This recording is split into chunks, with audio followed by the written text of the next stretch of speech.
Mesdames, Messieurs, bonsoir. Merci de nous accueillir chez vous. Je suis ravi de vous retrouver en ce mardi 22 novembre 2016 pour ce journal de 19h d'Alizé Télévision. Voici tout de suite quelques-uns des titres qui seront développés dans ce journal. La séance de négociation prévue entre gérants et employés de stations-service n'a pas eu lieu. Certaines pompes sont encore ouvertes, d'autres pas.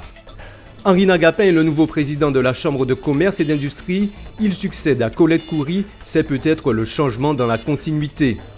Didier Fernandez est dans la galère depuis 4 ans. En situation de handicap, il vit dans un appartement qui n'est pas adapté.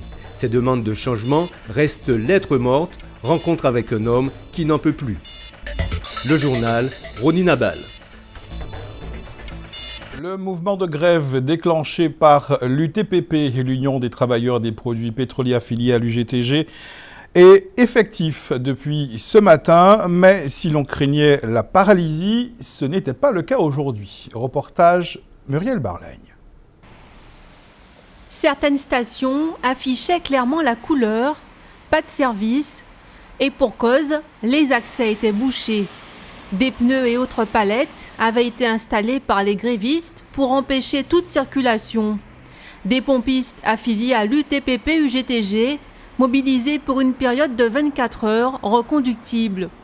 Un mouvement qui ne s'était pas encore généralisé dans la matinée puisque d'autres enseignes continuaient à fonctionner même si certains manquaient à l'appel.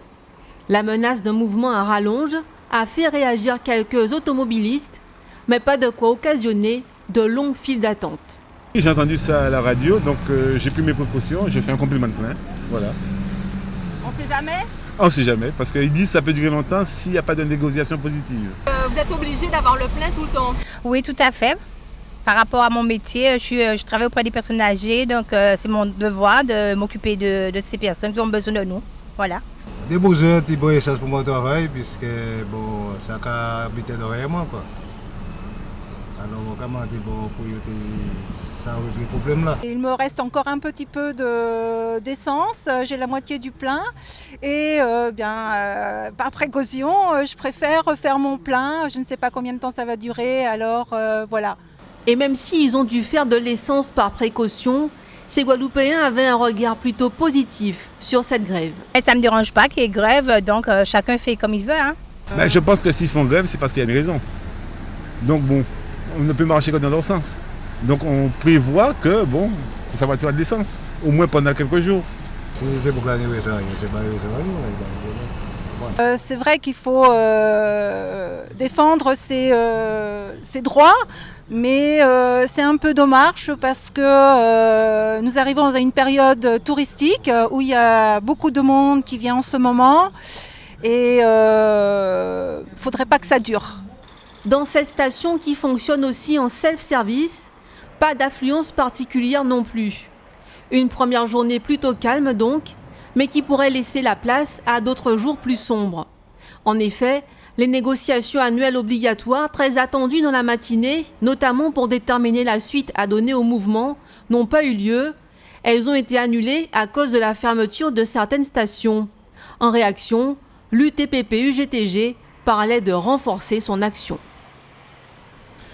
Il aura fallu 2 tours de scrutin pour désigner le nouveau président de la Chambre de commerce et d'industrie des îles de Guadeloupe. Au final, c'est Henri Nagapin qui succède à Colette Coury. Une victoire de l'équipe Coury puisque Henri Nagapin était soutenu par l'ancienne présidente de la CCI-IG, dont il était d'ailleurs le trésorier au sein du bureau sortant. Henri Nagapin obtient 24 voix contre 11 pour Patrick Viel-Collet et 9 pour José Gadarcan. Le nouveau président de la CCI-IG est chef d'établissement à la clinique Les Eaux Claires. Je vous propose de l'écouter. Il est face à la caméra de Muriel Barlaigne. Je suis très satisfait dans la mesure où c'était une liste d'union. Bon, il y a eu 2 tours, mais bon, c'est pas grave.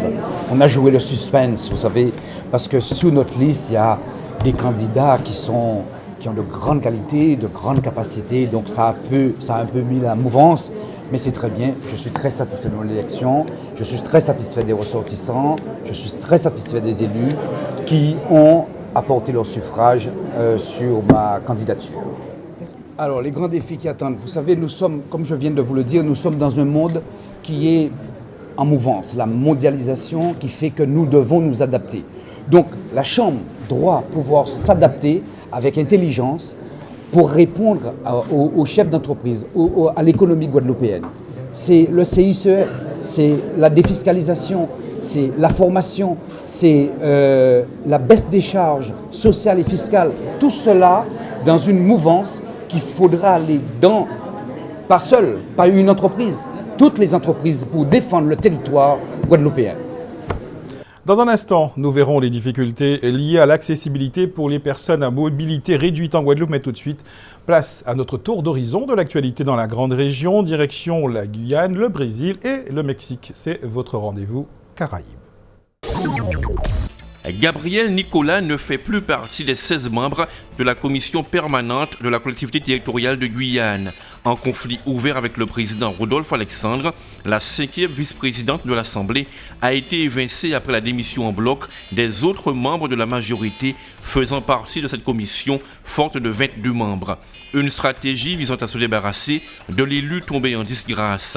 L'exécutif qui n'avait pu obtenir la démission de l'intéressé lui reproche un conflit d'intérêts lié à sa profession d'exploitante agricole et sa délégation à l'agriculture.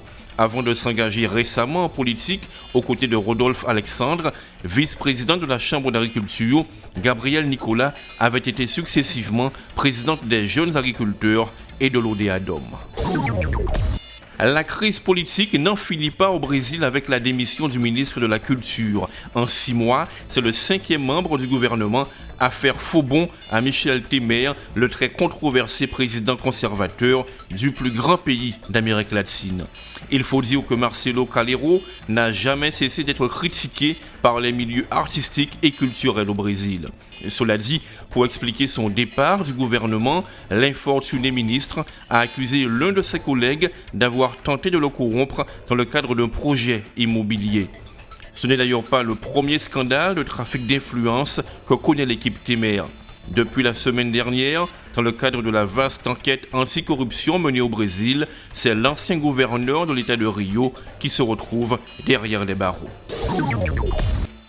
Il est mexicain, il pèse 500 kilos et c'est l'être humain le plus gros au monde. À 32 ans, Juan Pedro, qui est atteint d'obésité morbide, a passé 6 ans dans son lit, incapable de bouger. Depuis quelques jours, il suit une thérapie pour réduire son obésité dans un hôpital de Guadalajara. Si l'objectif est de réduire son poids, il s'agit aussi de lutter contre les maladies liées à son surpoids, car le malheureux souffre à la fois du diabète de type 2, d'hypertension et d'une maladie pulmonaire. Une situation qui le rapproche chaque jour de la mort. Au Mexique, 6 millions de personnes seraient obèses sans le savoir, parmi elles un adolescent sur 3. C'est le plus fort taux au monde.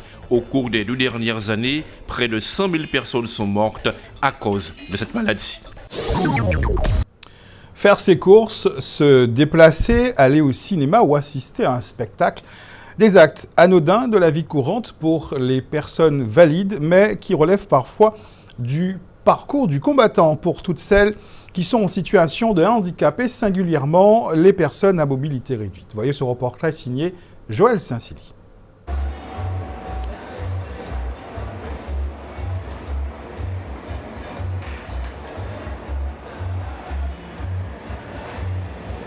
Pas besoin de grands discours pour constater que le quotidien de Didier n'est pas facile. Et cela fait 4 ans que cela dure. 4 ans qu'il vit avec sa femme et ses 2 enfants dans cet appartement totalement inadapté au premier étage d'un immeuble situé à Sonis, aux Abîmes. Comme vous voyez, donc je ne peux pas accéder de la cuisine à la terrasse. L'ascenseur est petit. En cas de coupure de courant, donc je suis obligé d'appeler les pompiers. Voilà, donc c'est un combat, donc parfois que je gagne, mais beaucoup plus souvent je perds, quoi. Et cela, malgré les nombreuses demandes de logement plus adaptées à sa situation.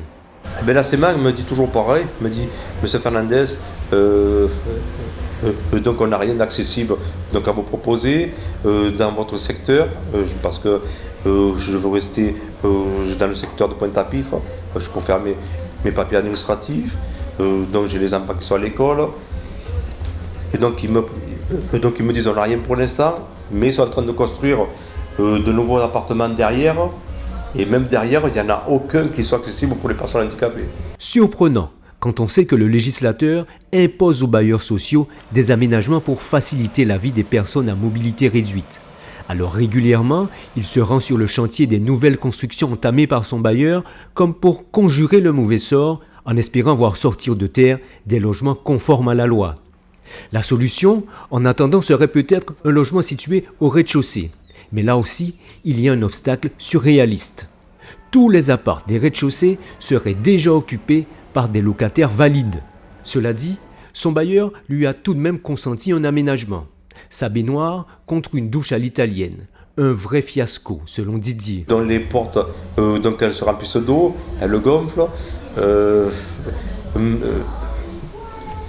Même le gardien, qui est très sympa, il nous disait dans quelques temps, donc il va y avoir des fuites au sous-sol, enfin en bas. Donc je le comprends.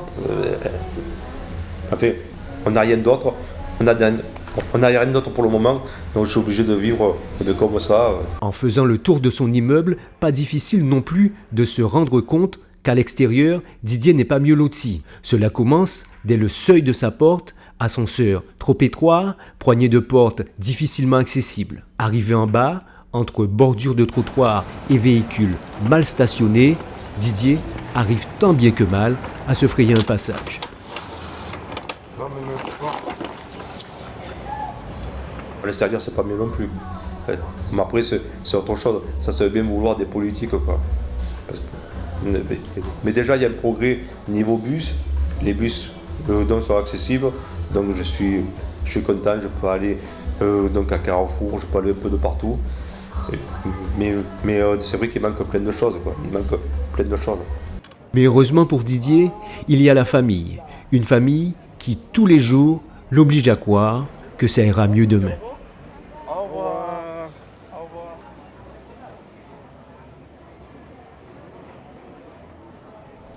Mylène Vincent, médiatrice familiale à l'association Attitude Médiation, était l'invitée de notre journal d'hier soir dans le cadre de la Semaine nationale de la médiation familiale. L'association met en place plusieurs actions sur la parentalité. Je vous propose de l'écouter. Nous avons, au cours de cette semaine des portes ouvertes, tous les jours où les personnes peuvent venir spontanément pour connaître le service et effectivement avoir des entretiens d'information s'ils le souhaitent. Par contre, nous, parallèlement, nous organisons des ateliers thématiques complètement gratuits à l'attention des papas, notamment une école de coiffure avec des professionnels de la coiffure pour apprendre aux pères qui reçoivent leurs petites filles à domicile dans le cadre d'une séparation, même s'ils ne sont pas séparés, hein, mais qui veulent apprendre, qui veulent vraiment avoir à partager ça avec leurs enfants, à apprendre. Ils viendront pour apprendre comment faire, enfin quelques techniques pour pouvoir assumer ce rôle-là. Et nous avons aussi un atelier hygiène et communication, c'est plus vers les adolescents, dans la mesure où ils vont parler sexualité, comment un père peut aborder ce sujet-là avec ses enfants.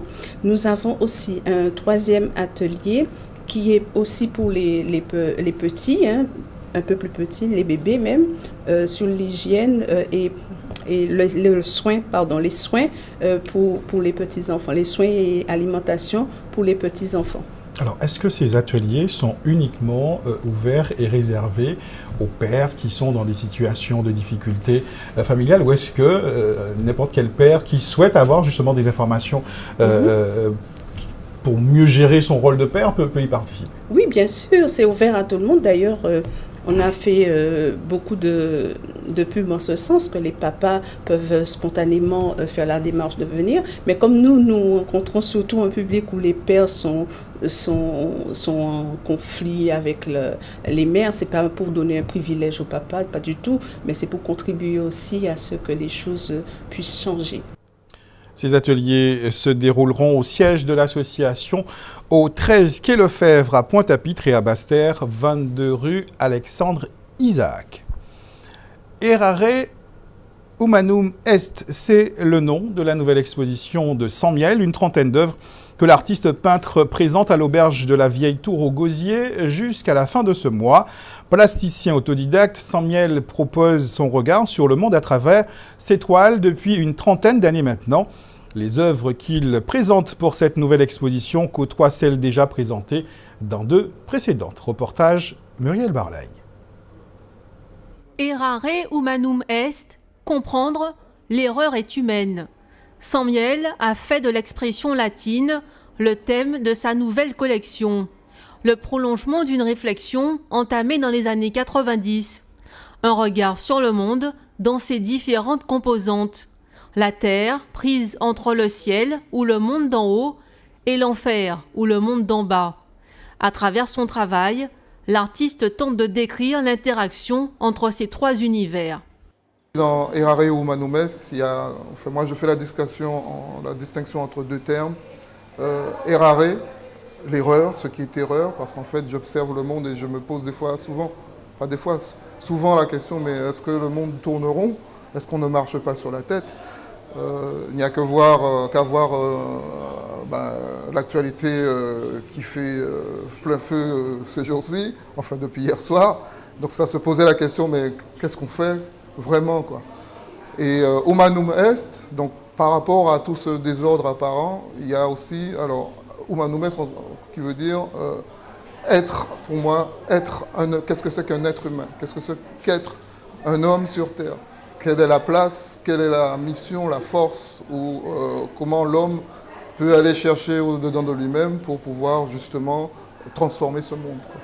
Donc c'est cette double réflexion, ce double regard que je porte à travers cette série d'œuvres. Infographie, collage, peinture, métal, pigments, Sammiel fait feu de tout bois pour donner forme à ses visions. Le résultat est un mélange de styles artistiques où l'art abstrait et le figuratif se côtoient. Et parce que chacune de ses collections sont liées entre elles, il expose quelques œuvres de séries précédentes. Archange génétique et Sacrifice, un véritable travail de recherche. Là, je réfléchis en fait à travers mon œuvre, comment faire ce sacrifice pour que mon travail artistique puisse servir à quelque chose. Autrement dit, quand je crée une œuvre, j'y mets mon énergie, mon âme, ma vie, une partie de ma vie.